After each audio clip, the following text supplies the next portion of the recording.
নমস্কার, ইন্ডিয়ান মঙ্কস পেজে আপনাদের সবাইকে স্বাগত।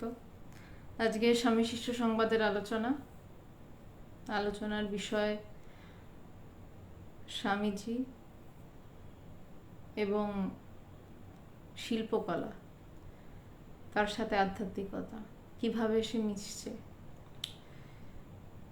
আমরা যখন শুরু করেছিলাম তখন এটা বলেই শুরু করেছিলাম যে স্বামী শিষ্য সংবাদের একটা পাতাও আমরা মিস করব না, ছাড়ব না, এবং বইটি একদম প্রথম পাতা থেকে পর্যায়ক্রমে পরপর চলছে। এই যেমন এখন যে বিষয়টা চলছে, আপাত দৃষ্টিতে দেখলে মনে হয় এর সাথে ব্রহ্মজ্ঞানের কি সম্পর্ক, এর সাথে অন্য কিছুর কি সম্পর্ক। সবাই ধীরে ধীরে ঢুকছেন, প্রণাম সবাইকে, প্রণাম আমার। তো এটা মনে হতে পারে যে এর সাথে ব্রহ্মজ্ঞানের কি সম্পর্ক, কিন্তু আদতে একজন ব্রহ্মজ্ঞানী তিনি সবই যে পারেন তার প্রমাণ এই পাতাগুলো, যেখানে হয়তো সেইভাবে তথাকথিতভাবে একদম ডাইরেক্ট ব্রহ্মজ্ঞানের কথা নেই, কিন্তু অন্যান্য বিষয় সম্পর্কে এমন দুর্ধর্ষ আলোচনা রয়েছে যে সেখানে স্বামীজির কাছে এখন যিনি এসছেন, যেই প্রসঙ্গে আমরা আগের সপ্তাহ থেকে চলছি, মলি না দেরি করে ফেলনি, আমি বরঞ্চ 2 মিনিট দেরি করেছি। অশোকবাবু, ওম নমঃ নারায়ণা, সবাইকে প্রণাম। শৈবালবাবু, জিৎ, জয়গুরু, শিখাদি প্রণাম, সুবীর বড়ুয়া প্রণাম, স্নেহাশিস রায় প্রণাম, মলিক প্রণাম, বিশ্বনাথ ঘোষ, জয় নিতাই, সবাইকে প্রণাম, সবাইকে প্রণাম। তদ্বান জয় ভগবান। আমি জানি না আপনি কি, আপনার নামটা দেখে আমি চিনতে পারলাম না। রাকিবুল হাসান প্রণাম। তো যে বিষয়টা নিয়ে কথা বলছিলাম, যে আপাত দৃষ্টিতে দেখলে মনে হতে পারে এই বিষয়গুলো কেন, কিন্তু একজন ব্রহ্মজ্ঞানীর স্তর যে কত উচ্চে যেতে পারে, যে সেখানে যেটা বলছিলাম যে যিনি এসছেন স্বামীজির সাথে দেখা করতে, কলকাতা জুবিলি আর্টের প্রতিষ্ঠাতা, মানে যিনি প্রতিষ্ঠা করছেন, তার মানে তার শিল্পকলা সম্পর্কে কি ভয়ঙ্কর জ্ঞান ভাবুন। তিনি একটা জায়গায় এসে স্বামীজিকে বলতে বাধ্য হচ্ছেন, আমরা আজকে হয়তো সেই জায়গাটা আসবে না, হয়তো পরের দিন আসবে, যে আপনার থেকে যদি কিছু শিখতে পারতাম তাহলে ভালো হতো। এবং যে ব্রহ্মজ্ঞানী, সে কোনো জায়গাতেই ব্রহ্মকে ছেড়ে কথা বলে না। আগের দিনও আমরা দেখেছি স্বামীজি কথা বলতে বলতে তাকে সেই আত্মতত্ত্বের দিকে ঠেলছেন। আজকেও আমরা দেখব কথা বলতে বলতে স্বামীজি ঘুরে ফিরে সেই আধ্যাত্মিক প্রসঙ্গে ফিরছেন। তো শুরু করছি আমি।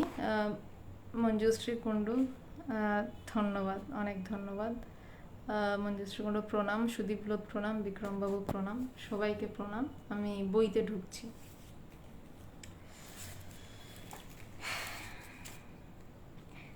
আগের দিন যেখানে শেষ হয়েছিল সেখানে বলছে যে সাকসেসফুল কিভাবে হবে সেটা নিয়ে স্বামীজি রণদা প্রসাদ বাবুকে বলছিলেন। তো সেই বিষয়ের পর রণদাবাবু বলছেন যে ওদেশে এবং এদেশে শিল্পের ভেতরে তফাৎ কি দেখলেন, কারণ স্বামীজি বিদেশেও প্রচুর ঘুরেছেন, ইংল্যান্ড, আমেরিকা, ফিরে তারপরে এসছেন, যে এদেশে শিল্পের তফাৎ কি। স্বামীজি বলছেন সবই প্রায় সমান, অরিজিনালিটি প্রায়ই দেখতে পাওয়া যায় না।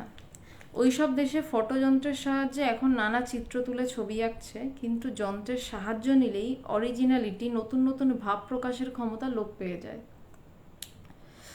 আগের দিন যারা শুনেছেন তারা জানেন যে আগের দিন মূলত আলোচনা হচ্ছিল যে মানে যে নতুন ভাব প্রকাশ, শিল্পটা যেন শুধু শিল্প হয়ে না দাঁড়িয়ে থাকে, শিল্পটা যেন এমন হয় যে সেখান থেকে নতুন কিছু বেরিয়ে আসছে, নতুন সেই শিল্প দিয়ে নতুন কিছু কথা বলছে। সেটা যে কোনো ধরনের শিল্প হতে পারে, কিন্তু সেই শিল্পের ভেতর যে শিল্পী, তার যেন একটা বলে না সিগনেচার আছে। যেমন এআর রহমানের গান শুনলে আমরা, যেই গায়কই গানটা গাক না কেন, জানি না এটা আমার হয়, হয়তো অনেকেরই হয়, কারণ বড় বড় সুরকারদের একটা সিগনেচার থাকে তার কাজে, not on the pen and paper. যে কোনো গায়কের গান শুনলেই বোঝা যেত এটা এআর রহমানের সুর করা। একটা অদ্ভুত সিগনেচার স্টাইল রয়েছে এআর রহমানের গানে। ঠিক তেমনই স্বামীজি বলছেন যে তার মধ্যে নতুন ভাব প্রকাশের ক্ষমতাটা কি আছে সেই বিষয়ে কথা বলছেন। যে শিল্পকলাটা সেটা ছবি হতে পারে, সেটা মূর্তি তৈরি হতে পারে, সেটা বিল্ডিং বানানো হতে পারে, কিন্তু তার মধ্যে নিজের ভাবটা কি রয়েছে। এই প্রসঙ্গে ভগবানের মুখে এই গল্পটা শুনেছি, আমি কোথাও পড়িনি গল্পটা, ভগবানের মুখে শোনা একটা বেলুড় মঠের গল্প মনে পড়ে গেল। ভগবানও যতদূর সম্ভব কোনো বইতে পড়েছিলেন বা কারো তার গুরুদেবের থেকে শোনা হয়তো বা। গল্পটা ভীষণ সুন্দর। বলছে যে বেলুড় মঠে সবাই খেতে বসেছে, যেমন দুপুরবেলা খাওয়ার প্রসাদ পান সবাই। তো এক ব্রহ্মচারী খিচুড়ি দিচ্ছে। তো যতদূর সম্ভব একজন প্রবীণ সাধু সেখানে বসে তদারকি করছেন। তো সে নবীন ব্রহ্মচারীটিকে তিনি ডেকেছেন। তা বলছে তুমি কি দিচ্ছ? তা বলছে কেন মহারাজ, এই আমি খিচুড়ি দিচ্ছি। তা বলছে না তুমি কি দিচ্ছ? তা ব্রহ্মচারী বলছে মহারাজ আমি এই খিচুড়ি তো দিচ্ছি। আবার প্রশ্ন করছেন কিন্তু তুমি কি দিচ্ছ? এবার ব্রহ্মচারীটি চুপ হয়ে গেছে, যে না কিছু তো একটা ব্যাপার নিয়ে কথা বলছেন। বলছে খিচুড়ি তো, তখন সেই প্রবীণ সাধু বলছেন যে খিচুড়ি তো তোমাকে রান্না করে দেওয়া হয়েছে, ডাল চাল সবই রয়েছে, তুমি একটু ভালোবাসা দাও ওর সাথে যত্ন দাও, বলছে ওটা তোমার নিজস্ব। এটা আমি ভগবানের মুখ থেকে এই গল্পটা শুনেছিলাম। আমাদের ভগবান বারবার এটা বলতেন যে মানুষ যখন সামনে বলে নয় এখনো, যে যখন মানুষ সামনে থাকে তোরা কি দিবি, একটু ভালোবাসা দিস, যে নিজের থেকে দেওয়া কি, খিচুড়িটা তো তৈরিই রয়েছে। ঠিক তেমন শিল্পকলাটা তো রয়েছেই। নন্দলাল বসু এঁকেছেন, তার গুরু নন্দলাল বসুর গুরু অবনীন্দ্রনাথ ঠাকুর তিনি এঁকেছেন, কিন্তু প্রত্যেকের শিল্পের মধ্যে একটা সিগনেচার থাকে বড় বড় শিল্পী, যে আমি নিজে কি ভাব প্রকাশ করছি।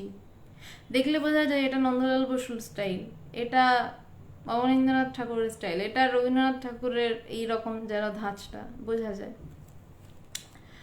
তো সেই কথাটাই হচ্ছে। তো স্বামীজি বলছেন যে ওই সব দেশে মানে বিদেশে ফটো তুলে সেখান থেকে নানা চিত্র তুলে ছবি আঁকছে, কিন্তু যন্ত্রের সাহায্য নিলেই তো অরিজিনালিটিটা কমে যায়। যেমন এখন বেশিরভাগ কাজ হয় আর্টিফিশিয়াল ইন্টেলিজেন্সের সাহায্যে, কিন্তু আর্টিফিশিয়াল ইন্টেলিজেন্স ব্যবহার বাড়ানো হচ্ছে। আপনারা সবাই হয়তো এর সম্বন্ধে কম বেশি জেনে থাকবেন।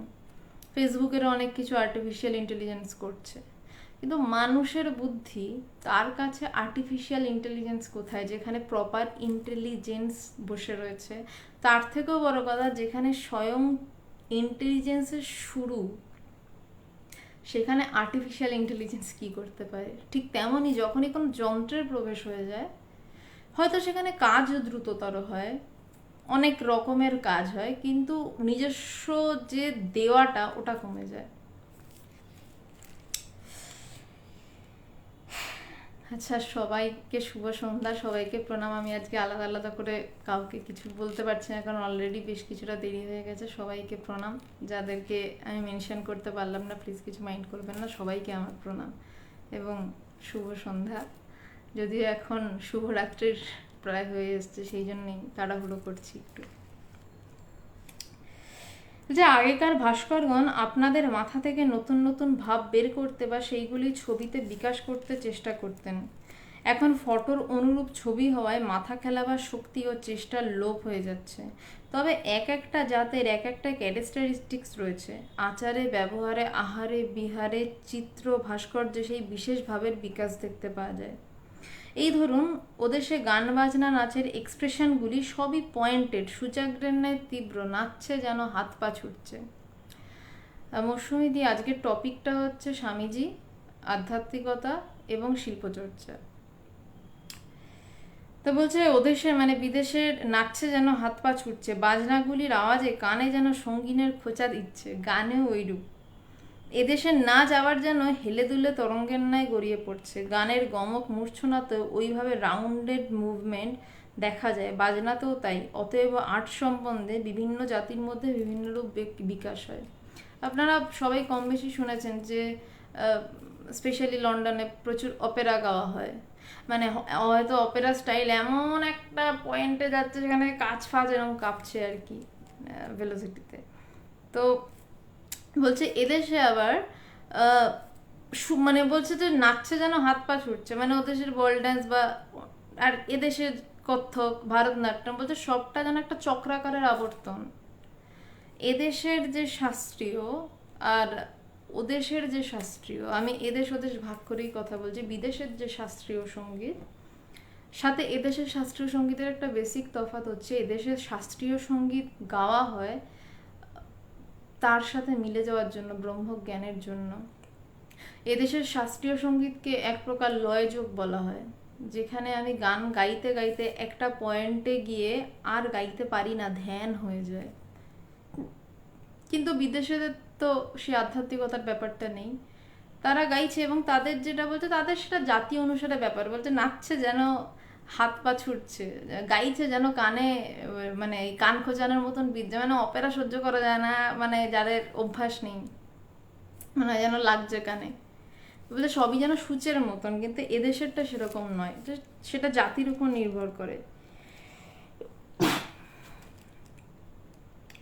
অতএব আর্ট সম্বন্ধে বিভিন্ন জাতির মধ্যে বিভিন্ন রূপ বিকাশ হয়। যে জাতটা বড় মেটেরিয়ালিস্টিক, মানে জড়বাদী ও ইহকাল সর্বস্ব, তারা নেচারটাকেই আইডিয়াল বলে ধরে এবং তদনুরূপ ভাবের এক্সপ্রেশনই শিল্পে দিতে চেষ্টা করে। বলছে যেই জাতটা আমি সামনে যা দেখছি সেটাই সত্য। আমাদের পাশ্চাত্যের দেশগুলি কিন্তু সামনে যা দেখছে তাই সত্য, এটাকেই বেশি ধরে, জড়বাদী। সরি, কাইন্ড অফ কি বলতে পারেন এটাকে, ক্যাপিটালিজম তো ঠিক ওইভাবে বলা যাবে না, মানে ক্যাপিটালিজম অনেক মানে এদেশেও ভর্তি, কিন্তু মানে সামনে যা দেখছি তাই, মানে প্রচণ্ড রকমভাবে জড়বাদী, মানে সামনে যেটা দেখছি ওটাই সত্য, আমি যা দেখতে পাচ্ছি না ওটা সত্যি নয়। মানে ধরুন আমি ঝড়ের পূর্বাভাস বুঝতে পারছি না, আমার পাশে একটা বিড়াল বা পাখিরা হয়তো ঝড়ের পূর্বাভাস বুঝে চিৎকার চেঁচামেচি করে বাসায় ফিরছে, সেইটা বিষয় নয়, আমি কি বুঝতে পারছি আমি পারছি না মানে তা মিথ্যা আর কি, এই ধরনের বিষয়টা হচ্ছে। তারা কি করে, যা দেখছে সেটা কি একটা রূপ দিচ্ছে, কিন্তু তার সাথে তফাৎটা কি বলছে, যে জাতটা আবার প্রকৃতির অতীত একটা ভাবপ্রাপ্তিকেই, স্বামীজি আবার আধ্যাত্মিকতায় ফিরলেন, কিন্তু বলছে যে শিল্প থেকেও আধ্যাত্মিকতায় কিভাবে বারবার ফেরা যায়। শিল্প নিয়ে বলছেন, মানে শুধু শিল্প নিয়েই বলছেন না, শিল্পের জ্ঞানের কতটা গভীরতা থাকলে শিল্প থেকে আধ্যাত্মিকতায় যাতায়াত এতটা সহজ হয়। আমি মানে এই পাতাগুলো হয়তো বাদ দিয়ে দেওয়াই যেত, কিন্তু একজন ব্রহ্মজ্ঞানীর ক্ষমতা সম্পর্কে সচেতন হওয়া দরকার। অনেকে ভাবে ব্রহ্মজ্ঞান হলে চুপ করে বসে থাকা ছাড়া আর কোনো কাজ নেই, না, একদমই ঠিক ব্যাপার নয় এটা। যে জ্ঞানী তার সব বিষয়ের দুর্ধর্ষ জ্ঞান থাকে, কারণ সব জ্ঞানের আধার যেখানে সেইটাকে সে ধরে ফেলে। স্বামীজি বলছেন যে জাতটা প্রকৃতির অতীত একটা ভাব প্রাপ্তিকে জীবনের চরম উদ্দেশ্য বলে ভাবে, সেটা ওইভাবেই নেচারের শক্তি সহায়ে শিল্পে প্রকাশ করতে চেষ্টা করে। বলছে আর যে জাতটা, মানে যে ভারতীয়দের কথা বলছে, প্রকৃতির অতীত একটা সত্তাকে তাকে দেখতে চেষ্টা করছে, তার সম্পর্কে মানে ভারতীয়রা যখন শিল্প কলা অনেক জায়গায় রয়েছে, যারা বেশি পড়াশোনা করে শিল্প নিয়ে তারা জানবেন যে তারা প্রকৃতির ওপারের কিছু একটা, যেটাকে তারা বুঝছে যে আছে, সেটাকে তারা রূপ দেওয়ার একটা চেষ্টা করছে নিজের প্রকৃতির সাহায্যে। একদল কি করছে, তারা নিজের প্রকৃতি যা দেখছে তাই আঁকছে, একটা ফটো তোলা হলো সেটাকে এঁকে দিল খুব সুন্দরভাবে, অ্যাজ ইট ইজ এঁকে দিল। আবার আরেকটা জাত, মানে এদেশের মানুষেরা কি করছে, বলছে প্রকৃতির অতীত একটা ভাব, মানে সেই জ্ঞানের কথা বলছে, বলছে কিছু একটা আছে, সেই জন্য বিভিন্ন আমাদের কিন্তু দেবদেবীর ছবি এসছে, বিভিন্ন দেবদেবীর ছবি, তাদের নৃত্য ভঙ্গিমা অনেক কিছু এসছে, নটরাজ মূর্তি, মায়ের মূর্তি, মায়ের বিভিন্ন রূপ সেই জায়গাগুলো থেকেই কিন্তু এসছে। বলছে প্রকৃতির অতীত একটা সত্তাকে ভাবছে, কিন্তু সেই সত্তাটাকে তারা রূপ দিতে চেষ্টা করছে সেই প্রকৃতির মধ্যে দিয়ে। প্রথম শ্রেণীর জাতদের নেচারই সাংসারিক ভাব, প্রথম শ্রেণীর জাতদের নেচারই হচ্ছে প্রাইমারি বেসিস অফ আর্ট, শিল্পের মূল ভিত্তি। যে মানে প্রথম, মানে যারা বিদেশিদের কথা বলছে তাদের প্রকৃতিগত ভাবটাই হচ্ছে যে সাংসারিক ভাব, সেটাই তারা শিল্পে দেখায়। আর দ্বিতীয় শ্রেণীর জাতগুলির আইডিয়ালিটি হচ্ছে শিল্প বিকাশের মূল কারণ। আইডিয়ালিটিটা কি না, প্রকৃতির অতীত কোনো একটা ভাব প্রকাশ। একদল চাইছে যা দেখছি তাই আঁকবো, আর একদল চাইছে যা দেখতে পাচ্ছি না সেটা আঁকবো। আহ, কৃষ্ণানন্দ আগমবাগীশ আপনারা অনেকেই শুনে থাকবেন, তন্ত্রের প্রথম বই লেখেন এবং মায়ের যে বাঙালির ঘরে ঘরে এত মায়ের পুজো, তার জন্য পিছনেই কৃষ্ণানন্দ আগমবাগীশ। তো উনি মায়ের এক রূপ কল্পনা করতে চেষ্টা করছেন, কিছুতেই আসছে না। আমি যে গল্পটা শুনেছি, কিছুতেই মায়ের রূপ আর আসছে না।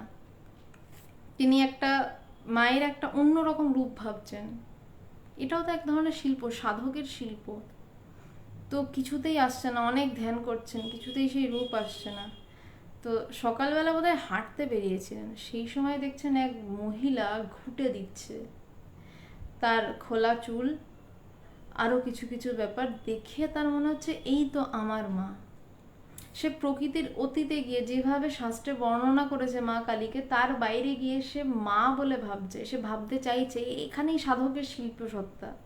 সেখান থেকে কিন্তু মা উঠে এলো, তার সাধনার সত্তা থেকে মা উঠে এলো, এবং সেটা তারপর এখন অনেকের সাধনার বিষয় যে ঘরের মা আমাদের কেমন। আর কালীর অনেক রূপ রয়েছে, আপনারা হয়তো জেনে থাকবেন, কালী, তারা অনেক ব্যাপারে, আমি তন্ত্রের বিষয়ে ঢুকছি না। কিন্তু দক্ষিণা কালী, যাকে সবাই পুজো করতে পারছে, যে সবাই তাকে আঁকড়ে ধরতে পারছে, কালীর পুজো এত সহজ নয়, এত সহজ নয়। তো মানে ব্যাপারটা এটাই যে যে শিল্পী কিন্তু আসলে সাধক, সাধনা ছাড়া শিল্প হয় না। তো বলছে ওসব দেশের এক একটা ছবি দেখে আপনার সত্যকার প্রাকৃতিক দৃশ্য বলে ভ্রম হবে। এদেশের সম্বন্ধেও তেমনই, পুরাকালে স্থাপত্যবিদ্যার যখন খুব বিকাশ হয়েছিল, তখন এক একটি মূর্তি দেখলে আপনাকে এই জড়প্রাকৃতিক রাজ্য বলিয়ে একটি নতুন ভাবরাজ্যে নিয়ে ফেলবে। ওদেশে এখন যেমন আগেকার মতন ছবি হয় না, এদেশেও তেমনই নতুন নতুন ভাব বিকাশশীল কল্পে ভাস্করগণের আর চেষ্টা দেখা যায় না। যে ওদেশের যদি এক একটা ছবি দেখেন, তাহলে মনে হবে যেন একদম সত্যি একটা ছবি দেখছি। কিন্তু বলছে যে এদেশের সম্বন্ধেও সেটাই, পুরাকালে মানে আগে স্থাপত্যবিদ্যার যখন খুব বিকাশ ছিল, বলছে তখন এক একটা মূর্তি, অজন্তা ইলোরার এক একটা মূর্তি যদি দেখেন, মানে মূর্তি মানে মতো পাহাড়ের গায়ে খোদাই করা, বলছে সেখানে সূর্যের আলোর রিফ্লেকশন কিভাবে পড়ছে সেটা আজও সেইভাবে মানুষ গিয়ে সেই খোদাই করা মূর্তি দেখছে। বলছে সেটা দেখলেই আপনাকে একটা অন্য প্রকৃতির অতীত একটা রাজ্যে নিয়ে ফেলবে। কি কেন ফেলতে পারছে? কারণ যে ওই কাজটা করেছে সে প্রকৃতির অতীত সত্তা ভেবেই কাজটা করেছে বলে আপনিও দেখে প্রকৃতির অতীত সত্তায় চলে যাচ্ছেন। বলছে সব দেশেই বদলেছে, এদেশে যেমন এখন এরকম কাজ হচ্ছে না, ওদেশের ছবি তো বদল হয়েছে। আপনারা হিন্দুদের নিত্যধেয় মূর্তিগুলিতে প্রাচীন ভাবের উদ্দীপক এক্সপ্রেশন দিয়ে আঁকবার চেষ্টা করলে ভালো হয়। স্বামীজি বলছে যে হিন্দুদের নিত্যধেয় মানে আমাদের সনাতন ধর্মের কথা বলছে, যেমন কৃষ্ণ, কালী, বলছে এই মূর্তিগুলোতে প্রাচীন ভাবের এক্সপ্রেশন, মানে শুধু মূর্তিগুলো নয়, মূর্তিগুলোর সাথে শাস্ত্রগত যে ভাব রয়েছে সেটাকে মিশিয়ে যদি আঁকবার চেষ্টা করেন তাহলে ভালো হয়।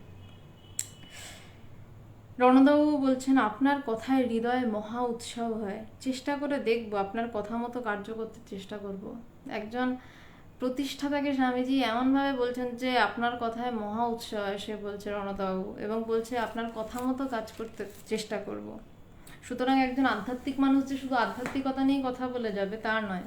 আবার স্বামীজি যখন জ্ঞান যোগে দেখতে পারেন কখনো পড়ে, যখন স্বামীজি ফিজিক্স নিয়ে কথা বলছেন, চূড়ান্ত ফিজিক্স নিয়ে কথা বলছেন, অথচ স্বামীজি কিন্তু বেসিক্যালি আর্টসের স্টুডেন্ট, কিন্তু সে যখন ফিজিক্স নিয়ে কথা বলছে, ফাটিয়ে ফিজিক্স নিয়ে কথা বলছে।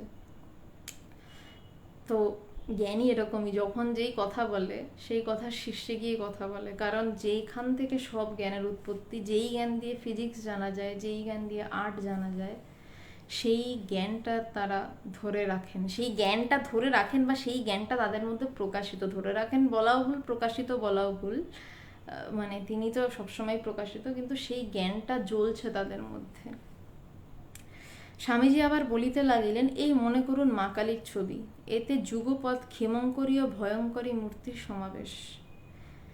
ওই ছবির কোনোখানিতে কিন্তু ওই উভয় ভাবের ঠিক ঠিক এক্সপ্রেশন দেখা যায় না, তা দূরে যাক, ওই উভয় ভাবের একটাও চিত্রে ঠিক ঠিক বিকাশ করতে কারুর চেষ্টা নেই।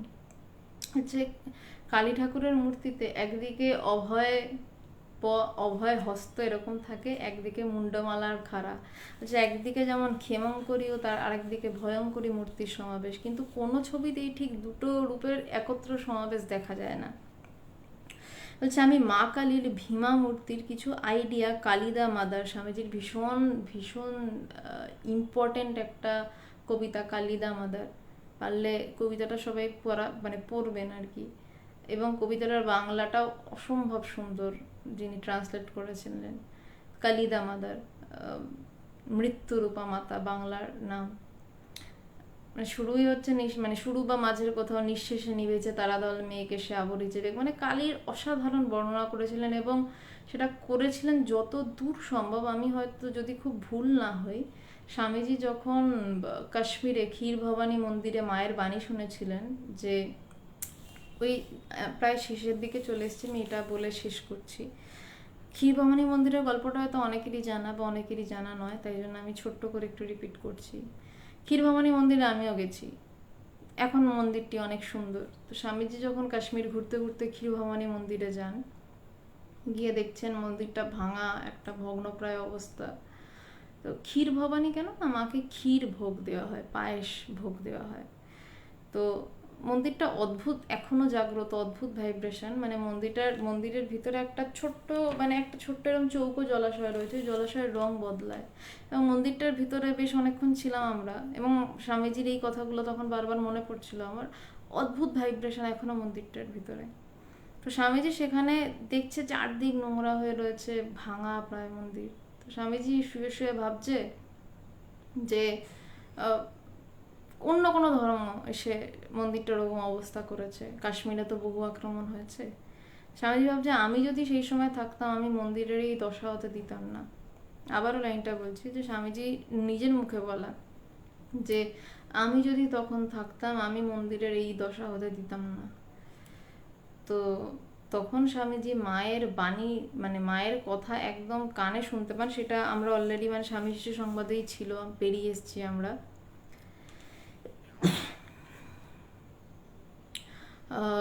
স্বামীজি মায়ের কথা শুনতে পান, যে আমার ছেলে আমার মন্দির ভেঙেছে, তুই তাতে বলার কে? আমি ইচ্ছা হলেই এখানে সোনার মন্দির বা সাততলা মন্দির এই ধরনের কিছু বলেছিলেন বানাতে পারি। তুই তারপর এক্সাক্ট লাইনটা মনে নেই, যে তুই কি ভাবিস, তুই আমায় দেখিস না, আমি তোকে দেখি, এই ধরনের কথা। এবং তারপর স্বামীজি বলছে আমার মাথায় যেন মা বসে আছেন। স্বামীজি বেলুড়ে তারপর ফিরেও অনেকদিন ভালো করে কথা বলেননি কারোর সাথে, এবং তখন থেকেই স্বামীজির মধ্যে একটা অদ্ভুত চেঞ্জ দেখা গেছিল। যতদূর সম্ভব, খুব যদি ভুল না করে থাকি, সেই সময় কালিদা মাদার লেখা, মলি কি বলছো দিদিভাই, কালিদা মাদার এই বইটা তো সিস্টার নিবেদিতার লেখা, আমার কাছে বইটা আছে, কিন্তু কবিতাতেই স্বামীজির লেখা। হ্যাঁ, আমি ওই বইটা পড়িনি, কিন্তু কালিদা মাদার অ্যাকচুয়ালি স্বামীজির একটা কবিতা, স্বামীজি লিখেছিলেন কালিদা মাদার। তো বলছে যে কালিদা মাদার নামক আমার ইংরেজি কবিতাটা লিপিবদ্ধ করতে চেষ্টা করেছি, আপনি ওই ভাবটা একখানা ছবিতে এক্সপ্রেস করতে পারেন কি? স্বামীজি বলছেন আমি যা লিখেছি সেই ভাবটা কোনো ছবিতে এক্সপ্রেস করতে পারেন কি? এইটা আমি এখনকারও একজন খুব স্বনামধন্য শিল্পীকে বলেছিলাম, যে কোনোদিন পারলে এটা চেষ্টা করো। এখনো সেও করে উঠতে পারেনি, এত ভয়ঙ্কর কবিতাটা। সেই ভাবটা যে আঁকবে, তাকে গভীর সাধক হতে হবে, তবে হয়তো সে এটা আঁকতে পারে। তো স্বামীজি শিষ্যের পানে তাকাইয়া তাহার এই কবিতাটি উপর হইতে আনিতে বলিলেন। শিষ্য লইয়া আসিলে স্বামীজি উহা the stars are blotted out etcetera বলছে, আরো অন্য যা যা রয়েছে, রণদবাবুকে পড়িয়া শুনাইতে লাগিলেন। স্বামীজির এই কবিতাটি পাঠের সময় শিষ্যের মনে হইতে লাগিল যেন মহাপ্রলয় সংহার মূর্তি তাহার কল্পনা সমক্ষে নৃত্য করিতেছে। ন্যাচারালি যে সাধক এবং যে নিজের ভিতর থেকে ওই কবিতা লিখেছে, সেই স্বামীজি যখন স্বয়ং ওই কবিতা পাঠ করে, তো এরকমই মনে হবে যে মহাপ্রলয়ের সংহার মূর্তি তাহার কল্পনা সমক্ষে নৃত্য করিতেছে। এই জন্যই কবিতাটার বাংলার নাম মৃত্যুরূপা মাতা। অসাধারণ কবিতাটা, পারলে পড়বেন। বীরবাণীতে পাবেন, স্বামীজির রচনাবলিতে পাবেন, বাণীয় রচনাবলিতে, বা গুগলে কালিদা মাদার বা মৃত্যুরূপা মাতা সার্চ করলে পেয়ে যাবেন। অসম্ভব সুন্দর।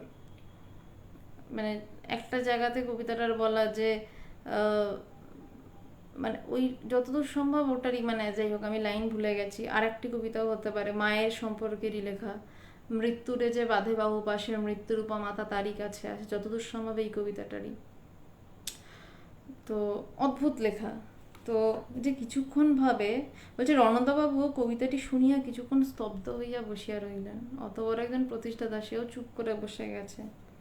কিছুক্ষণ বাদে রণদাবাবু যেন কল্পনা নয়নে ওই চিত্রটি দেখিতে পাইয়া বাপ বলিয়া ভীতচকিত নয়নে স্বামীজির মুখপানে তাকাইলেন। সেও তো শিল্পী, তো স্বামীজির সাথে কথা বলছে মানে কিছু তো তার করা আছে। বলছে সে কিছুক্ষণ চুপ করে বসে হঠাৎ বাপ বলে স্বামীজির পানে ভয়ে ভয়ে তাকিয়েছে।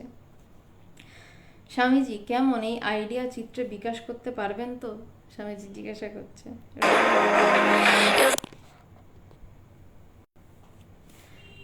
স্বামীজি বলছেন, এই রণদাবাবু বলছেন, আগে চেষ্টা করব, কিন্তু ওই ভাবের কল্পনা করতেই যেন মাথা ঘুরে যাচ্ছেন।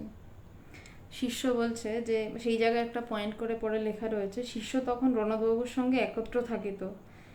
তাহার জানা আছে রণদাবাবু বাড়ি ফিরিয়া পরদিন হইতেই ওই প্রলয় তাণ্ডবন্মত্ত চণ্ডীমূর্তি আঁকিতে আরম্ভ করেন। মানে রণদাবাবুর সাথে একসাথেই থাকতেন শিষ্য তখন। বলছে সে জানে যে ফিরে তার পরদিন থেকেই আঁকা শুরু করেছিলেন। আজিও সেই অর্ধ অঙ্কিত মূর্তিখানি রণদাবাবুর আর্ট স্কুলে রহিয়াছে, কিন্তু স্বামীজিকে তাহার দেখানো হয়নি, কারণ মূর্তিটা শেষ করতে পারেনি। পরের দিন থেকেই বলছে সেই চণ্ডী মূর্তি আঁকতে শুরু করেছে, কিন্তু সে শেষ করতে পারেনি। স্বামীজি বলছেন, ছবিখানি একে আমাকে দেখাবেন, তারপর আমি উহা সর্বাঙ্গ সম্পন্ন করতে যা যা দরকার তা আপনাকে বলে দেব। অতঃপর স্বামীজি রামকৃষ্ণ মিশনের শিলমোহরের জন্য কমলদল বিকশিত হৃদ মধ্যে হংস রাজিত সর্পবেষ্টিত যে ক্ষুদ্র ছবিটি করিয়াছিলেন, যেটা এখন রামকৃষ্ণ মিশনের লোগো, ওটা নিয়ে আলাদা করে ব্যাখ্যা করার কিছু নেই, তাহা আনাইয়া রণদাবাবুকে দেখাইয়া তৎসম্বন্ধে নিজ মতামত প্রকাশ করিতে বলিলেন। রণদাবাবু প্রথমে উহার মর্ম পরিগ্রহণে অসমর্থ হইয়া স্বামীজিকে উহার অর্থ জিজ্ঞাসা করিলেন। রামকৃষ্ণ মিশনের এখন যেটা রয়েছে যে মানে কমল দল বিকশিত হ্রদ মধ্যে, মানে পদ্ম ফুটে আছে হ্রদ মধ্যে এবং সর্ববেষ্টিত, তার মধ্যে হাঁসও রয়েছে। বলছে সেটা স্বামীজিকে দেখিয়েছে, কিন্তু মানে স্বামীজি রণদাবাবুকে দেখিয়েছে, রণদাবাবু বুঝতে পারেননি। স্বামীজি বুঝাইয়া দিলেন, চিত্রস্থ তরঙ্গায়িত সলিলরাশি কর্মের কমলগুলি ভক্তির, এবং উদীয়মান সূর্যটি জ্ঞানের প্রকাশক। বলছে কর্ম থাকতে হবে এবং জ্ঞানের প্রকাশক সেই সূর্যকেও থাকতে হবে সাথে। চিত্রগত সর্প পরিবেষ্টনটি যোগ, রাজযোগের কথা বলছে, এবং জাগ্রত কুণ্ডলিনী শক্তির পরিচায়ক। এবং যারা অল্প বিস্তর রাজযোগ চর্চা করে থাকেন তারা জানবেন যে সাপের সাথে কুণ্ডলিনী শক্তির একটা ভীষণ তুলনা করা হয়, কারণ যখন কুণ্ডলিনী শক্তি জাগ্রত হয় তখন অনেকটা যেন সাপের মতো নেকে বেঁকে উঠছে। তো সাপের সাথে ওই জন্য অনেক অনেক কিছু আধ্যাত্মিক বিষয়ের যোগ রয়েছে। তো বলছে জাগ্রত কুণ্ডলিনী শক্তির পরিচায়ক, আর চিত্র মধ্যস্থ হংস প্রতিকৃতির অর্থ পরমাত্মা। যে জ্ঞান সূর্য উঠছে, কর্ম রয়েছে, এদিকে রাজযোগ রয়েছে, ভক্তির ব্যাপারে রয়েছে, কমলগুলি ভক্তি, পদ্ম ফুল যেগুলো, যে তার মধ্যে যে হংস বসে রয়েছে চুপচাপ, কোনো কিছুতে তার খেয়াল নেই, বলছে সেই পরমাত্মা। অতএব কর্ম ভক্তি ও জ্ঞান যোগের সহিত সম্মিলিত হইলেই পরমাত্মার সন্দর্শন লাভ হয়। চিত্রের ইহাই অর্থ। বলছে চিত্রের এটাই অর্থ যে কর্ম, ভক্তি এবং জ্ঞান এই তিনটে মিললেই ওই চুপচাপ পরমাত্মার প্রকাশ হয়, হংস সেটারই প্রকাশ। রণদাবাবু চিত্রটির ঐরূপ অর্থ শুনিয়া নির্বাক হইয়া রহিলেন। কিছুক্ষণ পরে বলিলেন, আপনার নিকটে কিছুকাল শিল্পকলা বিদ্যা শিখিতে পারিলে আমার বাস্তবিক উন্নতি হইতে পারিত। একজন প্রতিষ্ঠাতা সেই কথা বলছে যে আপনার নিকটে কিছুকাল শিল্পকলা বিদ্যা শিখিতে পারিলে আমার বাস্তবিক উন্নতি হইতে পারিত। এরপরে যে অংশটা রয়েছে বেশি আলোচনার কিছু নেই, কিন্তু তারপরেও আলোচনা রয়েছে, কারণ স্বামীজি বেলুড় মঠের কিভাবে মন্দিরের নির্মাণ করবেন সেই নিয়ে আলোচনা করছেন। তো আজকে এই আলোচনাটা এই অবধি থাক। পরের সোমবার আমরা স্বামী শিশু সংবাদ থেকে শ্রীরামকৃষ্ণের মন্দিরের স্বামীজির এখানে, এটা বিউটি বেলুর মঠের মধ্যে শ্রীরামকৃষ্ণের মন্দিরটা কীরকম হবে সেইটা প্রথম স্বামীজি চিন্তা করছেন, এবং সেই চিন্তাটা অসাধারণ। তো আজকে আর ওটায় ঢুকছি না, পরের সোমবার আলোচনা হবে, এরপর আবার নেক্সট বুধবার আলোচনা যোগাবাশিষ্ঠ সার নিয়ে। আর 2 সপ্তাহ যোগাবাশিষ্ঠ সারের আলোচনা আমি করতে পারিনি, অদ্ভুত অদ্ভুত মানে ভাবে শারীরিক অসুবিধা হয়ে গেছিলো, মানে শেষ মুহূর্তে এসে 2 দিনই অদ্ভুতভাবে ক্যান্সেল করতে হয়েছিল যোগাবাশিষ্ঠ সারের আলোচনা বুধবারে।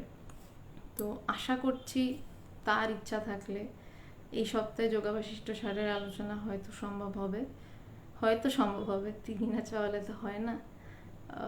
9টা থেকেই আলোচনা হবে, এবং পুরনো যেই টপিকটা ছিল সেটা নিয়ে আলোচনা হবে, কারণ আমরা কিছু স্কিপ করে যেতে চাই না। তো আজকে এই অবধিই থাক। আজকে আমি বলি, ঠিক আছে, বেশ, আমি দেখব। আজকে আমি আর কোনো প্রশ্নের উত্তর দিচ্ছি না, একটু তাড়াতাড়ি আমি শেষ করছি।